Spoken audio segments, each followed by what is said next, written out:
ஓம் சாய்ராம். என் அன்பு குழந்தையே, இது சாயப்பாவின் கட்டளை, சாயப்பாவின் ஆணை. எதற்காக தெரியுமா? நிச்சயமாக என்னிடத்தில் பேச சற்று நேரம் ஒதுக்குவாயா என் செல்லமே? ஏனென்றால் இது உனக்காக நான் தரும் அருள் வாக்கு, சத்திய வாக்கு. சற்று நான் சொல்வதை உன் செவி கொடுத்து கேள் என் செல்லமே. என் செல்லமே, வாழ்க்கையில் உனக்கு பணமும் இல்லாமல் இருக்கலாம்.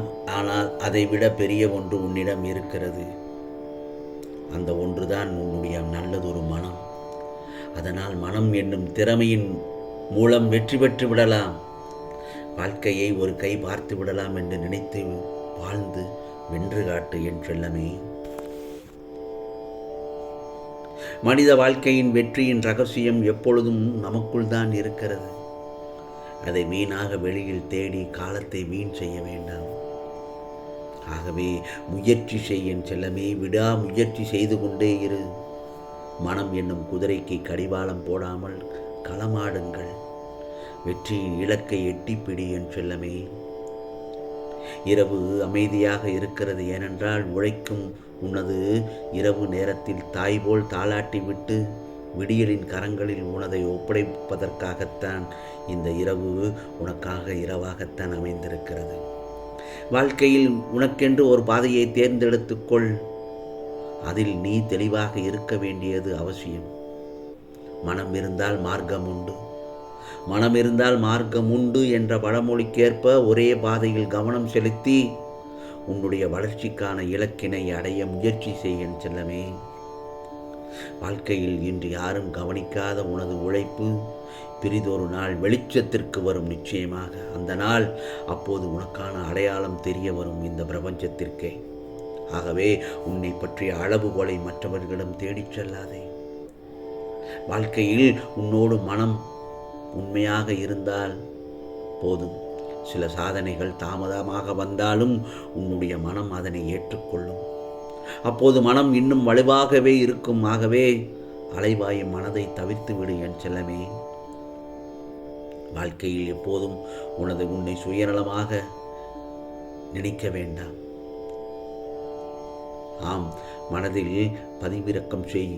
அப்போதுதான் உன்னால் உனது சக்தியை அறிந்து கொண்டு உன்னால் செயலாற்ற முடியும். வாழ்க்கையில் பணம், பொருள், சொந்த வீடு, பதவி, இப்படி எல்லா வகையான வளங்களும் பெற்று பெருவாழ்வு வாழ்ந்திடலாம் என்று நினைக்கும் எண்ணங்களை கைவிடு. அவை அனைத்தும் புறக்காரணிகள். ஒவ்வொரு நாளும் நிம்மதியான வாழ்க்கை வாழ்ந்து காட்ட முதலில் மனம் அமைதியாக நிம்மதியாக இருக்க வேண்டும் அல்லவா? வாழ்க்கையில் இயற்கையை ரசிக்க மனம் வேண்டும். வாழ்க்கையில் இயற்கையை ரசிக்க மனம் வேண்டும். அந்த மனம் தூய்மையாக இருத்தல் வேண்டும். உழைப்பு நேர்மையாக இருக்க வேண்டும். அப்போதுதான் நீ வாழும் வாழ்க்கையை மனம் முழுவதுமாக ஏற்றுக்கொள்ளும்.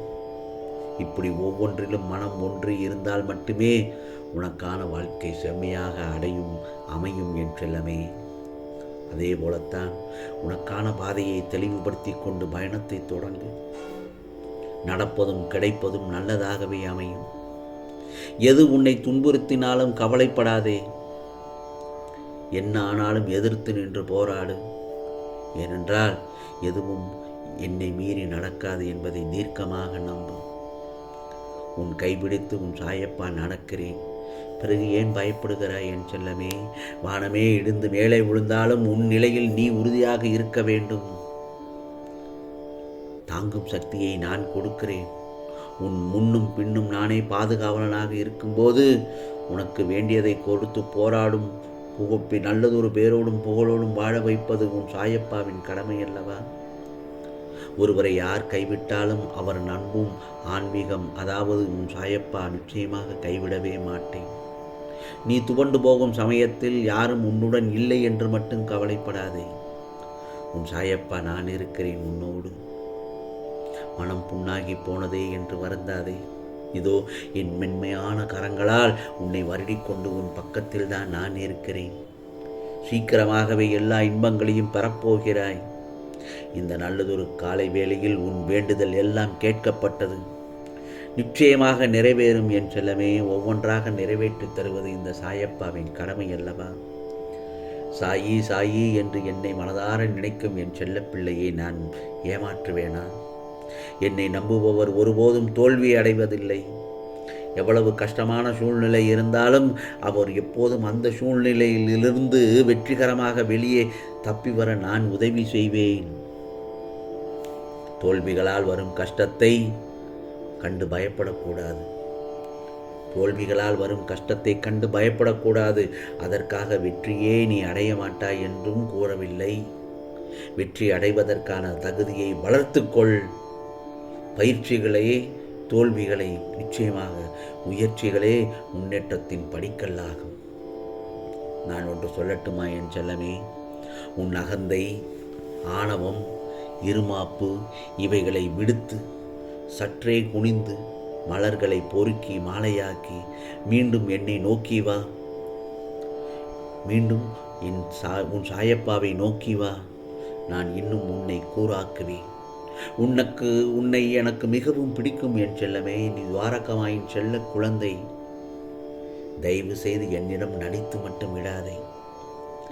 தயவு செய்து நீ என்னிடம் நடித்து விடாதே. நீ புண்ணிய ஆத்மாவாக உன்னை மாற்றிக்கொண்டால் இதுவே உனக்கு கடைசி ஜென்மம். நீ என் உயிர், நீ என் உயிர். நம் பந்தம் ஜென்மம் ஜென்மமாய் தொடர்கிறது. நீ ஜெயமாக எல்லா செல்வங்களையும் கொடுத்து சீரும் சிறப்புமாய் மகிழ்ச்சியான வாழ்க்கையை வாழ வைப்பேன் உன் சாயப்பா. கவலைப்படாதே. ஏனென்றால் உனக்கு உதவுவது உன் சாயப்பாவின் கடமை. உன்னை வழி நடத்துவது உன் சாயப்பாவின் கடமை. உன்னோடு இருப்பதும் உன் சாயப்பாவின் கடமை. உன்னை காப்பதும் எது உன் கடமை? என்னை மறவாதிருப்பது அது உன் கடமை. ஆம் செல்லமே, பல கடமைகளை உன்னிடத்தில் சொல்லிவிட்டேன். உன் அன்பை எதனாலும் ஈடுபடுத்த முடியாது என்பதும் எனக்கு நன்றாக தெரியும். உண்மையான பக்தி, தூய்மை, விசுவாசம், நம்பிக்கை, பொறுமை ஆகியவற்றுடன் இன்று போல் என்றும் இருப்பாய் என்பதும் உன் சாயப்பாவின் ஆசீர்வாதம் என் செல்லமே. யாரும் இல்லை என்று ஏன் இப்படி மனம் நொந்து பாடாய்படுகிறாய்? உனக்காக உன் சாயப்பா நான் இருக்கிறேன்.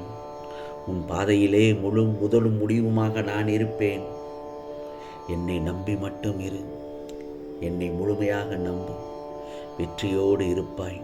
ஆம் செல்லமே, நான் கொடுக்க நினைப்பதை யார் தடுத்தாலும், நிச்சயமாக யார் தடுக்க நினைத்தாலும் முடியாது. நடந்து முடிந்த எதையும் ஒருபோதும் மாற்ற முடியாது. இனி நடக்காமல் பார்த்து கொள்ளலாம். நிச்சயமாக உனக்கானதெல்லாம் நல்லதே நடக்கும், நல்லதே நடக்கும். ஓம் சாய்ராம், ஓம் சாய்ராம். ராம்ஜி அருள் கிடைக்கட்டும்.